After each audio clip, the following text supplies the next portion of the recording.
Hello दोस्तों, कैसे हैं आप सभी लोग। तो स्वागत है आप सभी का हमारे यूट्यूब चैनल पर। तो दोस्तों, आज मैं आप लोगों के लिए सीटेट में मैथ पैरागोजी का करीब करीब 15 प्रश्न लाया हूं, जो कि सीटेट के एग्जाम के लिए बहुत ही महत्वपूर्ण होने वाला है। तो दोस्तों, आप लोग अंत तक बने रहिए वीडियो में, और बहुत ही मजा आने वाला है आगे। तो ये रहा आपके सामने पहला प्रश्न। तो दोस्तों, हम शुरू करते हैं। पहला प्रश्न, नीचे दिए गए दो कथनों को अभिकथन ए और कारण आर की तरह चिन्हित या अंकित किया गया है। ठीक है। अभिकथन अभिकथन क्या है हमारा? अभिकथन है, गणित पाठचर्या को सुसंगत होना चाहिए। बिल्कुल सही बात। गणित पाठचर्या को सुसंगत होना चाहिए, मतलब वो एक अच्छा संगति का होना चाहिए। उसको पढ़ने के बाद विद्यार्थी उसमें जुड़ाव महसूस करे, इस प्रकार से गणितीय पाठचर्या को होना चाहिए। तो ये तो सही है। कारण, विद्यार्थी देख सकते हैं कि कैसे एक गणितीय विचार या मत दूसरे के साथ जुड़ता है, और इस प्रकार वे नई समझ एवं कौशल को विकसित करने में सक्षम होते हैं। ये भी बिल्कुल सही बात है। तो अभिकथन भी सही है, आर भी यानी कि व्याख्या भी सही कर रहा है। इसमें बोल रहा है व्याख्या में कि विद्यार्थी इस चीज को देख सकते हैं गणित में कि कैसे एक, जैसे कि जोड़ है, कैसे वो गुणा के साथ एकीकृत है। बिना जोड़ का गुणा हो ही नहीं सकता है, या फिर गुणा बिना गुणा का जोड़ हो ही नहीं सकता है। तो इस प्रकार सब चीज एक दूसरे से संबंधित है। जैसे कि भाग है, तो भाग में घटों का प्रयोग होता है, तो एक दूसरे से संबंधित हो गया।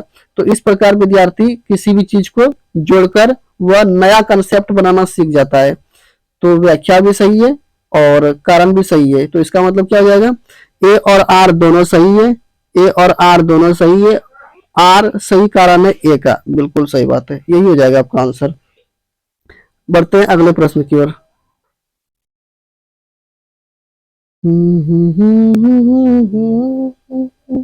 अगला प्रश्न, रोमन अंकों का उपयोग आमतौर पर हिंदू अरबी अंकों जैसी संख्याओं के लेखन में क्यों नहीं किया जाता है? देखिए, रोमन संख्या क्या होता है? जैसे कि ये आपको एक लिखना होगा तो आप कैसे लिखिएगा? ऐसे। दो लिखना हो तो कैसे लिखिएगा? ऐसे। ये एक हो गया, ये दो हो गया। अगर आपको 5 लिखना हो तो कैसे लिखिएगा? ऐसे, 5। तो ये होता है रोमन अंक। तो देखिए, क्या कारण है कि रोमन अंकों का उपयोग अधिकतर नहीं किया जाता है? यही पूछ रहा है हमसे। तो देखिए, रोमन अंक स्थानीय मान का नियोजन नहीं करते हैं, और इसलिए इन अंकों का उपयोग करके गणना करना मुश्किल है। बिल्कुल सही बात है। देखिए दोस्तों, अब रोमन अंक जैसे कि हम लिखते हैं आप लोगों के सामने, ये 1, फिर 2, फिर 3, फिर 4। तो इसमें जो है वो इकाई, दहाई, सैकड़ा, हजार, इकाई, दहाई, सैकड़ा, हजार, इस प्रकार से करने में दिक्कत होता है। और इस तरह आप कहां तक लिखिएगा? तो इसीलिए रोमन अंक का उपयोग संख्या बनाने में नहीं किया जाता है। ज्यादातर प्रयोग किसका होता है संख्या बनाने में? हिंदू अरबी संख्या। किसका? हिंदू अरबी संख्या। हिंदू अरबी संख्या किसको बोलता है? 1, 2, 3, 4, ये सभी क्या है? 1, 2, 3, 4, ये सभी क्या है? हिंदू अरबी संख्या है। तो वही आपका बोला गया यहाँ पर कि रोमन अंक स्थानीय मान का नियोजन नहीं करते हैं, इसलिए इन अंकों का उपयोग करके गणना करना मुश्किल है। बिल्कुल सही जवाब, यही सबसे बेस्ट हो जाएगा आंसर। अरे यार, यही सबसे बेस्ट हो जाएगा। ठीक है। तो बढ़ते हैं अगले प्रश्न की ओर। बढ़ते हैं अगले प्रश्न की ओर। अरे यार, सॉरी। बढ़ते हैं अगले प्रश्न की ओर। अगला प्रश्न क्या दिया हुआ है आपके सामने? ये रहा आपके सामने अगला प्रश्न, शुद्ध कथन को पहचानिए। तो देखते हैं, यदि दो आकृतियों का परिमाप समान है तो उनका क्षेत्रफल समान होगा। देखिए, ऐसा कोई जरूरी नहीं है। ऐसा कोई जरूरी नहीं है कि दो आकृति, जैसे कि एक वर्ग हो गया, कहाँ गया पेन, एक वर्ग हो गया और एक आयत हो गया, ये दो आकृति है। अगर इन दोनों का, अगर इसका और इसका परिमाप समाप्त है तो जरूरी नहीं है कि क्षेत्रफल भी समाप्त हो जाएगा। अरे यार, क्या बोल रहे? यदि इसका और इसका, यानी कि वर्ग का और आयत का परिमाप समान है तो जरूरी नहीं है कि इनका क्षेत्रफल भी समान ही होगा। तो ये कथन तो गलत हो गया। ये कथन गलत हो गया। कैसे? आइए आपको बताते हैं, एक एग्जांपल ले लेते हैं, इससे अच्छा होगा, आप बेटर समझेंगे एग्जांपल से।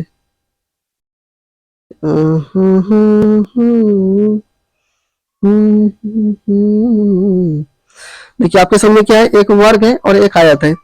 हम मान लेते हैं कि कोई ऐसा संख्या लेते हैं जिससे कि दोनों का परिमाप बराबर हो जाए।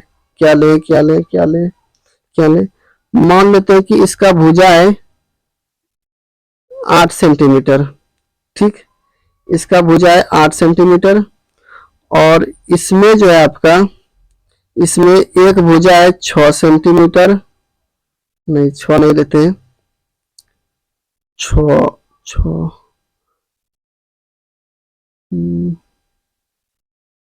क्या ले इसका, एक तो ले लेते हैं 12 और एक ले लेते हैं 4। देखिए इसका हम परिमाप निकालते हैं, ठीक है, आपके सामने इसका परिमाप निकालते हैं। तो हम जानते हैं कि वर्ग का परिमाप क्या होता है, वर्ग का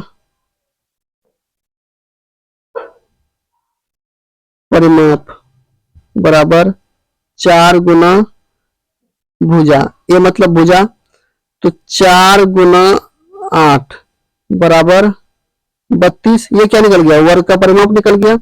अब इसका हम लेते हैं यहाँ पर, वर्ग का परिमाप 32 निकल गया। अब आयत का परिमाप क्या होता है, 2 इंटू एल प्लस बी, यानी कि 2 इंटू 12 प्लस 4 बराबर कितना हो जाएगा, 12 और 4 16 और गुना 2 32, यानी कि एक आयत और एक वर्ग दोनों का परिमाप समान हो गया, 32 हो गया। अब इसी को हम दोबारा लेते हैं अलग तरीके से, ठीक है, ये 32 हो गया, परिमाप समान हो गया, कोई दिक्कत नहीं। अब इसका क्षेत्रफल निकालते हैं, क्षेत्रफल निकालते हैं आपके सामने। अरे भाई कुत्ता जी पढ़ने दो यार। देखिए वर्ग का क्षेत्रफल निकालते हैं, वर्ग का क्षेत्रफल क्या होता है आपके सामने, सबको जानते हैं, ए स्क्वायर यानी कि 8 का स्क्वायर बराबर कितना हो जाएगा, 64। वर्ग का क्षेत्रफल कितना हो गया मेरे दोस्तों, 64। और हम आयत का क्षेत्रफल जानते हैं क्या होता है, एल गुना बी, आयत का क्षेत्रफल एल गुना बी, तो 12 गुना 4 बराबर 48। देखिए क्षेत्रफल अलग अलग निकल गया, ये 48 ये 64। तो आपको क्या बोला है, यदि दो आकृतियों का परिमाप समान है, ठीक है, दो आकृति का परिमाप समान है तो उनका क्षेत्रफल समान होगा। कहाँ होगा समान, इसका मतलब ये कथन शुद्ध नहीं है, ये गलत है, ठीक है। उम्मीद करता हूं कि ये आप समझेंगे। अभी बढ़ते हैं आगे ऑप्शन की ओर। चल भाई चल चल चल चल, बैक हो जाओ बैक हो जाओ। ये कथन गलत है, परिमाप और क्षेत्रफल का मात्रक समान होता है। तो दोस्तों अगर आप लोग मात्रक नहीं जानते हैं तो हम बता देते हैं कि मात्रक क्या होता है। किसी भी संख्या के लास्ट में जो वो अंग्रेजी का वर्ड होता है ना, जैसे कि 1 सेंटीमीटर या फिर 2 मीटर या फिर 2 मीटर स्क्वायर, तो ये जो होता है एम मीटर स्क्वायर या सेंटीमीटर या मीटर, ये सभी क्या क्या होता है, ये मात्रक होता है, किसका, क्षेत्रफल का मात्रक होता है। तो परिमाप और क्षेत्रफल का मात्रक समान होता है, ये गलत है। क्यों, क्योंकि हम किसी संख्या का परिमाप निकालते हैं, किसी संख्या का परिमाप निकालते हैं। मान लीजिए कि वर्ग का भुजा दे दिया है 4 सेंटीमीटर, मान रहे हैं हम, तो वर्ग का परिमाप क्या होगा, परिमाप वर्ग का परिमाप बराबर 4 गुना ए, यानी कि ये ए है, ठीक है मेरे दोस्तों, ए बना देते हैं उसको सही से, ए ठीक है। तो 4 गुना यानी कि 4 गुना 4 बराबर 16, ये यहाँ लिख देते हैं सेंटीमीटर, ठीक है। तो 16 क्या आ गया, सेंटीमीटर। लेकिन अगर हम इसका क्षेत्रफल निकालते हैं तो क्षेत्रफल क्या हो जाएगा, ए का स्क्वायर यानी कि 4 सेंटीमीटर का स्क्वायर बराबर 16 सेंटीमीटर स्क्वायर। हमको क्या लेना पड़ेगा यहाँ पर, सेंटीमीटर स्क्वायर। तो देखिए क्षेत्रफल का जो मात्रक है वो सेंटीमीटर स्क्वायर है और ये परिमाप का जो मात्रक है वो सेंटीमीटर है, तो दोनों एक नहीं हुआ, दोनों समान नहीं हुआ, तो ये कथन भी गलत हो गया आपका, ये कथन भी गलत हो गया। अब चल अगला देखते हैं, अगला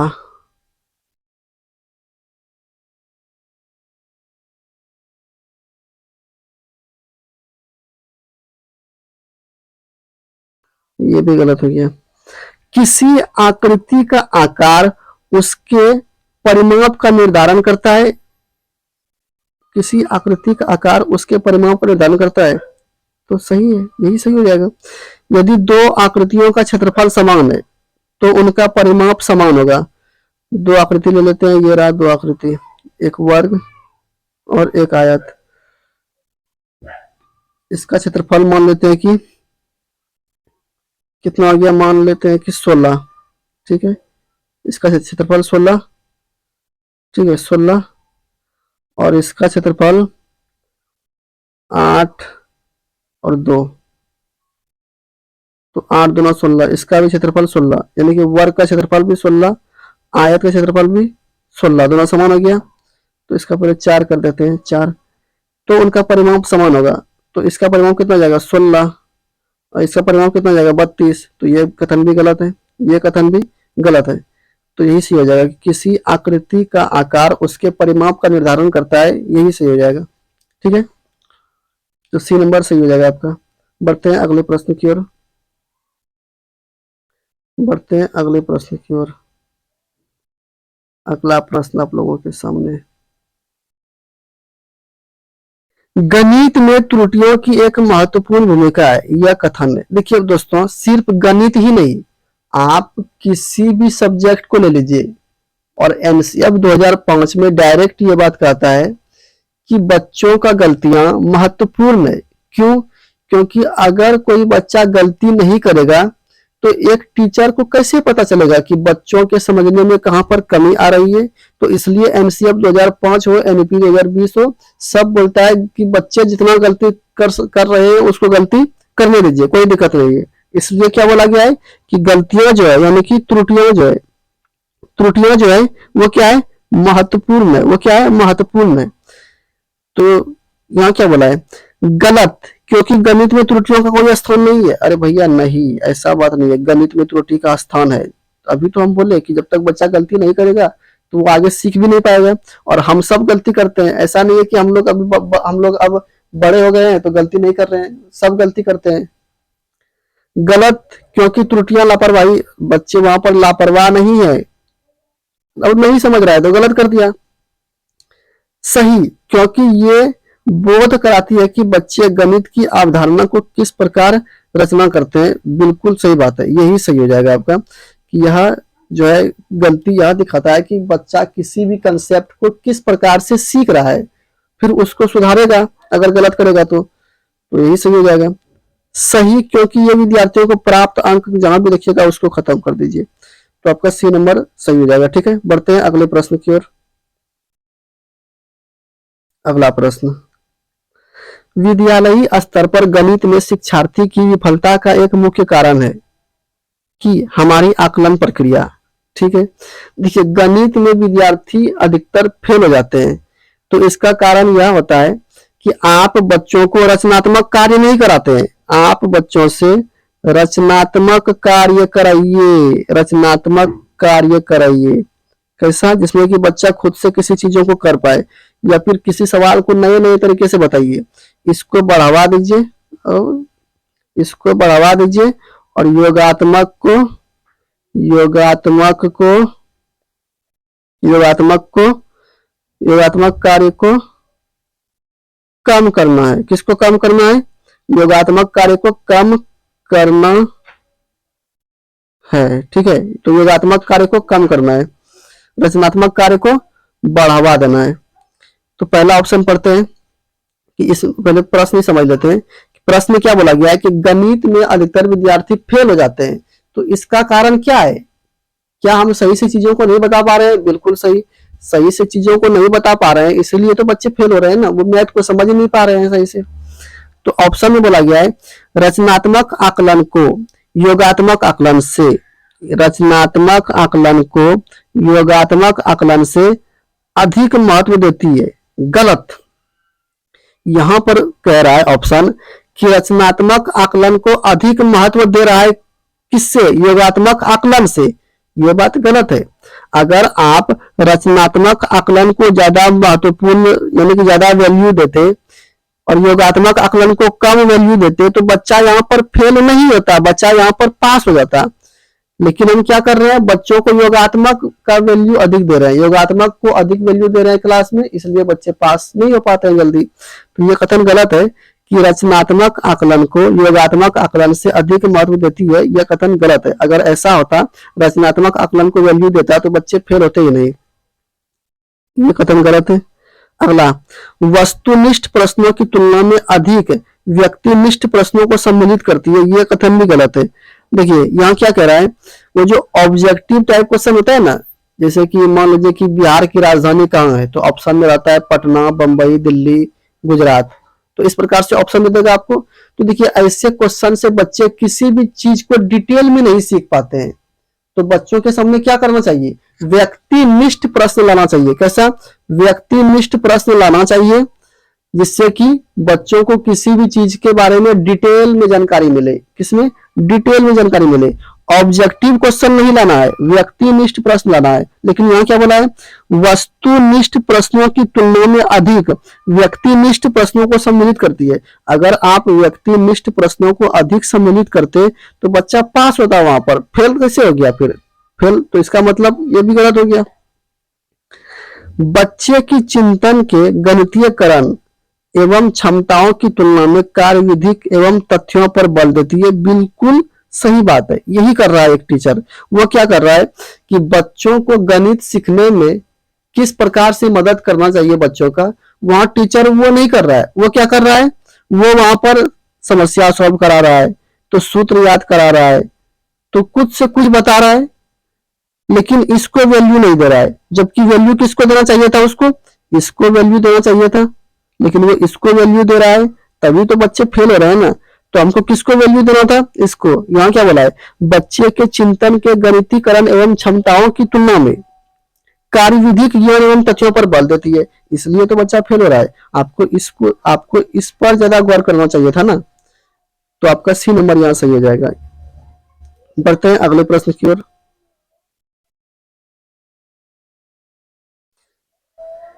एक बच्चे से यह पूछने पर कि क्षेत्रफल क्या है, उसने लंबाई गुना चौड़ाई से उत्तर दिया। क्षेत्रफल की अवधारणा के बारे में बच्चे की समझ के बारे में आप क्या कह सकते हैं। कोई बच्चा है, उसको बोला गया कि क्षेत्रफल क्या है बताओ बच्चों, तो बच्चा बोल दिया सर लंबाई गुना चौड़ाई है। अब टीचर हैरान, ये क्या बोल रहा है, क्षेत्रफल क्या सिर्फ लंबाई गुना चौड़ाई होता है, नहीं, भुजा स्क्वायर भी होता है, 1/2 गुना आधार गुना ऊंचाई भी होता है, तो अलग अलग क्षेत्रफल होता है। लेकिन यहाँ बच्चा क्या कर दिया, आयत का क्षेत्रफल का व्याख्या कर दिया। तो देखते हैं आपका ऑप्शन में क्या बोला गया है, बच्चे को क्षेत्रफल की अवधारणा के बारे में कोई जानकारी नहीं है। अरे भैया जानकारी है उसको, तभी तो वो लंबाई गुना चौड़ाई कर रहा है, लेकिन डिटेल में जानकारी नहीं है। बच्चे ने किसी भी बंद आकार के क्षेत्रफल के सामान्य विचार को आयत के किसके आयत के क्षेत्रफल के रूप में उपयोग किया है, बिल्कुल सही बात है। बच्चा क्या कर दिया, उसको जैसे ही क्षेत्रफल पूछा उसके दिमाग में कोई सा भी आकृति नहीं आया, कौन आ गया, आयत आ गया, तो उन्होंने आयत के बारे में बोल दिया, सब आकृति उसको आयत लग रहा है अब। इसलिए यहाँ पर बच्चा क्या गलती किया कि बंद आकार देखा और आयत के बारे में बोल दिया, तो यही गलती कर रहा है, उसको जानकारी है क्षेत्रफल के बारे में। ठीक है, बढ़ते हैं अगले प्रश्न की ओर। अगला प्रश्न आपका, अगला प्रश्न क्या है, अगला प्रश्न, निम्नलिखित में से कौन सा गणित की प्रकृति के बारे में सही नहीं है। गणित की प्रकृति बोल रहा है, गणितीय संकल्पनाएं पदानुक्रम के अनुसार होनी चाहिए, बिल्कुल सही बात है। आप या हम जो भी गणित पढ़ते हैं या फिर बच्चा जो भी गणित पढ़ता है वो क्या पढ़ता है, एक क्रम में पढ़ता है। कैसे, आप जब सबसे पहले स्कूल गए होंगे तो क्या सीखे होंगे, स्कूल में आप सीखे होंगे गिनती की संख्या, उसके बाद फिर जोड़ घटाव, फिर गुना भाग, तो एक क्रम में सब चीज सीखते हैं ना, तो एक क्रम में सिखाया जाता है। ये तो सही है, हमसे क्या पूछा है, कौन सा सही नहीं है, नहीं का आंसर देना है। गणित आगमनिक विवेचन पर आधारित है, अरे भैया यही तो गलत हो गया। गणित आगमनिक विवेचन पर आधारित नहीं है, गणित किस पर आधारित है, गणित आपका निगमनिक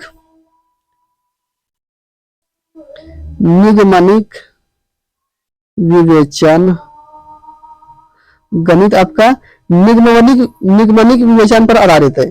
यानी कि गणित आगमनिक विवेचन पर आधारित का अर्थ है कि गणित में पहले बच्चों को उदाहरण दिया जाता है, फिर नियम की ओर ले जाता है। यही तो गलत है। गणित में पहले बच्चों को नियम बताया जाता है। क्या बताया जाता है? पहले बच्चों को नियम बताया जाता है, फिर उदाहरण बताया जाता है, फिर उदाहरण बताया जाता है। तो यही बात गलत हो गया। ये हमको क्या पूछा है? नहीं। तो आंसर क्या हो जाएगा आपका? यही हो जाएगा आंसर। ठीक है।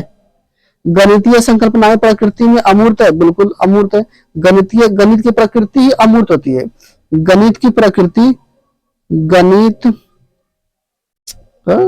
गणित की प्रकृति गणित की प्रकृति अमूर्त होती है। कैसी होती है?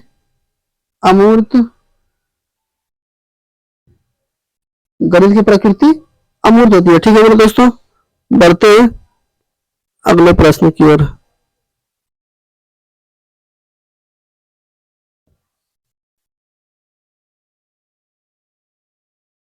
बढ़ते हैं अगले प्रश्न की ओर।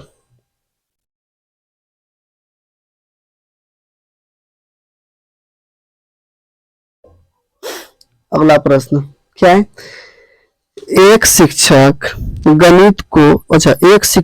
गणित कक्षा में बच्चों के एक विषय समूह को कैसे संभालना चाहिए? अच्छा, यानी कि कोई शिक्षक है, उसको गणित की कक्षा में बच्चों के समूह को कैसे संभालना चाहिए। ठीक है। एक ही क्षमता वाले बच्चों को एक साथ सामूहिक रखकर और उनकी क्षमता के अनुसार प्रश्न लेकर नहीं। एक ही क्षमता वाले बच्चों को सिर्फ समूह में नहीं रखना है। इस तरह तो गड़बड़ हो जाएगा। जो कमजोर है वो कमजोर हो जाएगा, जो तेज है वो और तेज हो जाएगा। तो इस तरह से नहीं करना है। ये गरीब अमीर वाला कहानी नहीं। एक ही कक्षा में सभी बच्चों को एक साथ समूहित कर रखकर, अरे एक साथ कैसे रखिएगा जी? एक साथ तो सही नहीं होगा। ये भी नहीं होगा। अगला क्या बोल रहा है?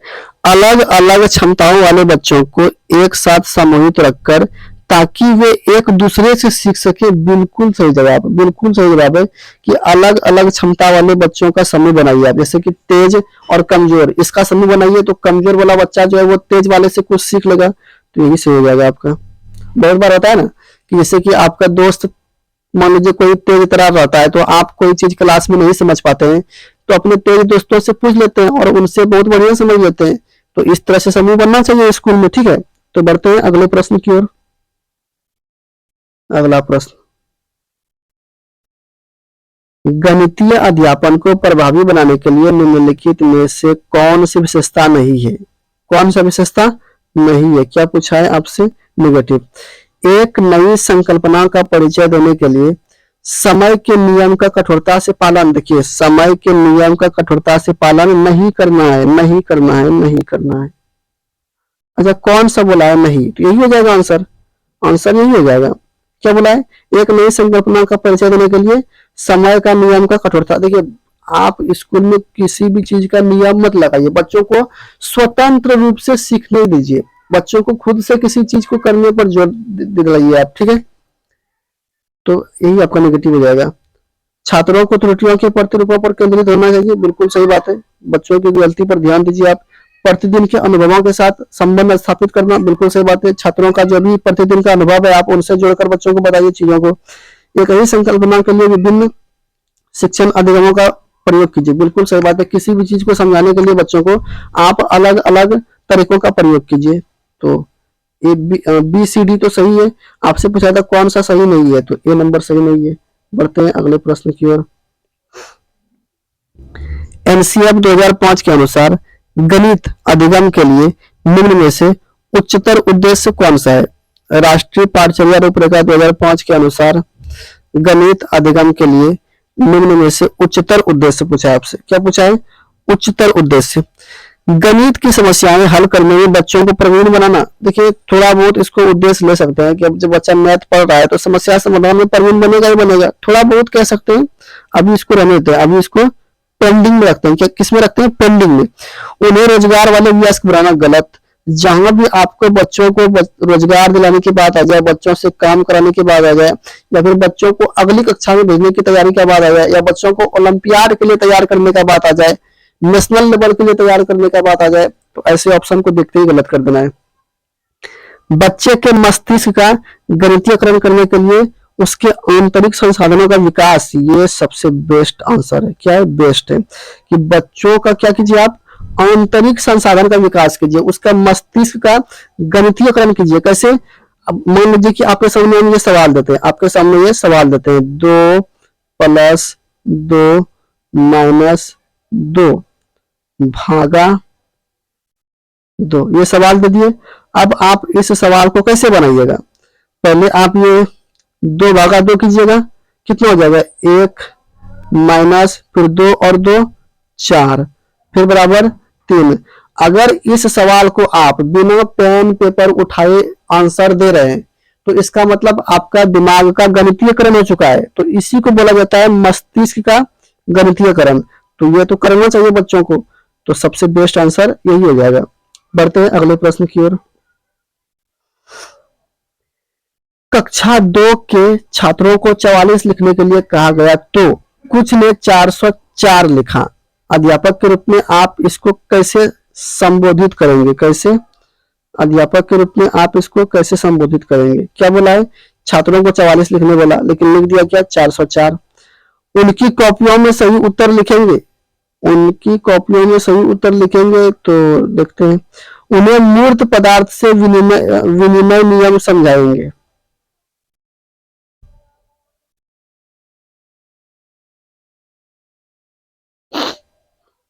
आपका जो है यहाँ पर आंसर सबसे बेस्ट लग रहा है, बी नंबर लग रहा है। क्या लग रहा है? B number. उन्हें मूर्त पदार्थ से विनिमय नियम समझाएंगे। क्या कीजिए आप, बच्चों को 44 के बारे में थोड़ा डिटेल में जाकर बच्चों को समझाइए कि ऐसे 40 लिखना पड़ता है, फिर 40 में 1 जोड़ते हैं तो 40 में 1 जोड़ते हैं तो 41 हो जाता है, फिर 41 में 1 जोड़ते हैं तो 42 हो जाता है।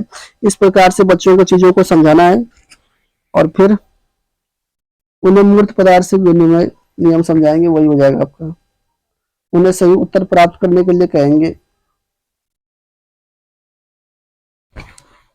उन्हें एक सेकंड।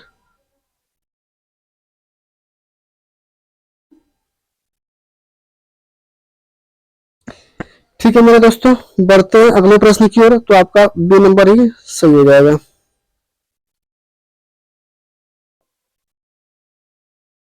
अगला प्रश्न,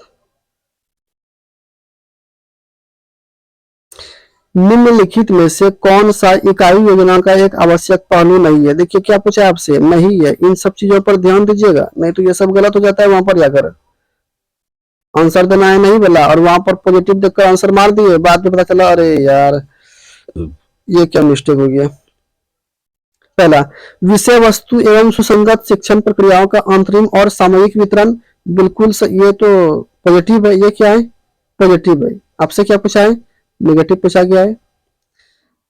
नेगेटिव पूछा गया है। विषय वस्तु एवं सुसंगत शिक्षण प्रक्रियाओं, विषय वस्तु एवं सुसंगत शिक्षण प्रक्रियाओं का आंतरिक और सामयिक वितरण। बिल्कुल सही बात है। आप बच्चों को जो भी चीजें बताइए उसको बहुत अच्छे तरीके से बताइए और चीजों को एक दूसरे के अंतर्निहित करके चीजों को बताइए, एकीकृत करके चीजों को बताइए। अगला दिया हुआ है बी नंबर में, पाठ्य पुस्तक में दिए गए तय क्रम के अनुसार इकाइयों की योजना बनाना। ये देखिए यही निगेटिव हो जाएगा। देखिए कभी भी आपको जिस तरह किताब में छाप दिया गया है उसी तरह से बच्चों को नहीं बताना है। आपको चीजों को हमेशा अपने अनुभव देकर और बच्चों के अनुसार बच्चा किस लेवल पे चीजों को समझ रहा है उस हिसाब से आपको बच्चों को पढ़ाना है, ना कि जो पाठ्यक्रम में तय कर दिया गया है उसी के अनुसार आप बता दिए, तो ये नहीं होगा। ठीक है, इस तरह से नहीं बच्चों को पढ़ाना है। तो नेगेटिव पूछा है तो यही आंसर हो जाएगा आपका, यही आंसर हो जाएगा। ठीक है, कोई दिक्कत? बढ़ते हैं अगले प्रश्न की ओर।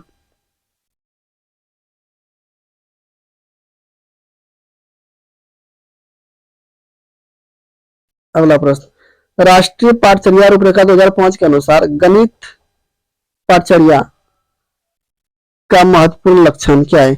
इसे महत्वाकांक्षी एवं सुसंगत होना चाहिए। अभी हम पीछे ही प्रश्न में पढ़े कि इसे सुसंगत होना चाहिए, इसे सुसंगत होना चाहिए। बिल्कुल सही बात है। इसे क्रियाकलाप गतिविधियों पर गतिविधि पर तो केंद्रित होना चाहिए। बिल्कुल सही बात है। इसे गतिविधि पर भी केंद्रित होना चाहिए। इसमें अधिक संख्या में योगात्मक आकलन को कभी बढ़ावा देना है नहीं है। आपको हमेशा किसको बढ़ावा देना है? रचनात्मक आकलन को, किसको, रचनात्मक को बढ़ावा देना है, रचनात्मक को बढ़ावा देना है, योगात्मक को नहीं देना है।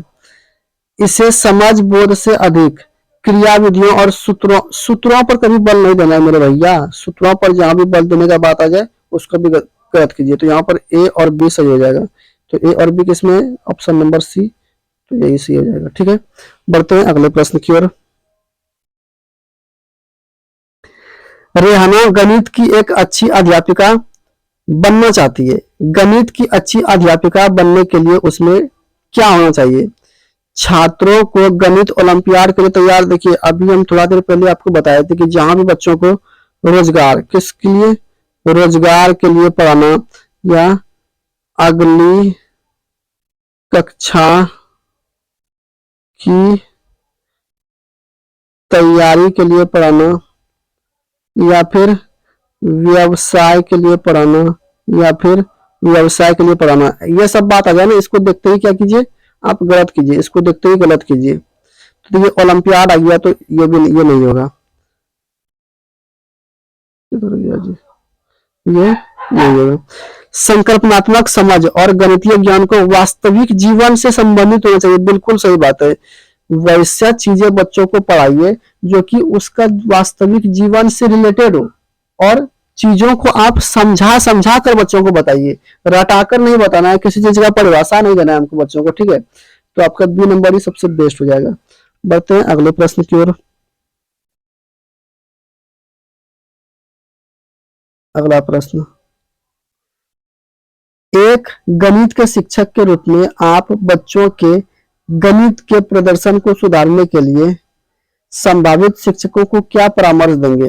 जैसे कि मान लीजिए कि आप एक टीचर है, तो बच्चों को गणित में अच्छा प्रदर्शन के लिए आप दूसरे टीचर को क्या आप फीडबैक दे सकते हैं, क्या बता सकते हैं, क्या परामर्श दे सकते हैं बच्चों और शिक्षकों को? तो देखिए बच्चों को अभ्यास के लिए अधिक, देखिए बच्चों को अभ्यास के लिए अधिक से अधिक प्रश्न देने से कुछ नहीं होगा, छोटा बच्चा है। अभिभावक यानी कि माता पिता को परामर्श देना कि वह बच्चों को घर पर ट्यूशन पढ़ाए। जब बच्चों को ट्यूशन ही पढ़ाना है तो स्कूल क्यों भेज रहे हैं हम? बच्चों को उनके अवधारणात्मक और कार्यविधिक ज्ञान के बीच संबंध स्थापित करने में सहायता करना, यही सही हो जाएगा, यही सही हो जाएगा आपका। आगे क्या बोला है, वर्ष के अंत में बच्चों के लिए औपचारिक कक्षाओं की योजना तैयार करना। वर्ष के अंत में नहीं, आप शुरू से बच्चों का बीच बीच में टेस्ट लेते रहिए कि बच्चों ने क्या सीखा है क्या नहीं सीखा है। सबसे बेस्ट क्या है इसी नंबर, बच्चों को उनके अवधारणात्मक और कार्यविधिक ज्ञान के बीच संबंध, यानी कि बच्चे जो सीख रहे हैं उनके बीच और बच्चों जो सीख रहे हैं और उसके जीवन के बीच, जीवन से रिलेटेड चीजों के बीच आप संबंध स्थापित कीजिए। ठीक है, जैसे कि बच्चा जा रहा है, जैसे कि बच्चा कंचा खेल रहा है, तो वहां कंचा ले आइए आप क्लास में, कंचे के माध्यम से समझाइए कि ये 2 कंचा है, ये 2 कंचा है, कितना कंचा हो गया, 4 कंचा। तो बच्चे क्या कर रहे हैं, यहाँ रियल लाइफ से चीजों को जोड़कर, यानी कि वास्तविक जीवन से चीजों को जोड़कर समझ रहे हैं और एक टीचर समझा रहे हैं, और एक टीचर को समझाना भी चाहिए। तो आपका सी नंबर सही हो जाएगा। तो दोस्तों ये आपका था करीब करीब 15 क्वेश्चन, जो कि अब आपका 15 क्वेश्चन खत्म हो चुका है, 15 क्वेश्चन खत्म हो चुका है। तो उम्मीद करता हूं कि आप लोगों को ये क्लास अच्छा लगा होगा, और इसे दोस्तों आप लोग अधिक से अधिक शेयर कीजिए। ठीक है, और ये क्लास आपका सीटेट तक चलता रहेगा लगातार, और इसी तरह हम आपके लिए बहुत अच्छे अच्छे प्रश्न, मैथ पेडागोजी, ईवीएस पेडागोजी और ईवीएस एनसीईआरटी कंटेंट जो होता है आपका, जैसे कि हाथी वाला प्रश्न हो गया, या फिर आपका चिड़िया से रिलेटेड प्रश्न हो गया, या फिर आपका बचेंद्री पाल करना मलेश्वरी, ये सब हो गया, ये सब क्वेश्चन लाऊंगा मैं आप लोगों के लिए। तो इसको अधिक से अधिक शेयर कीजिए। धन्यवाद।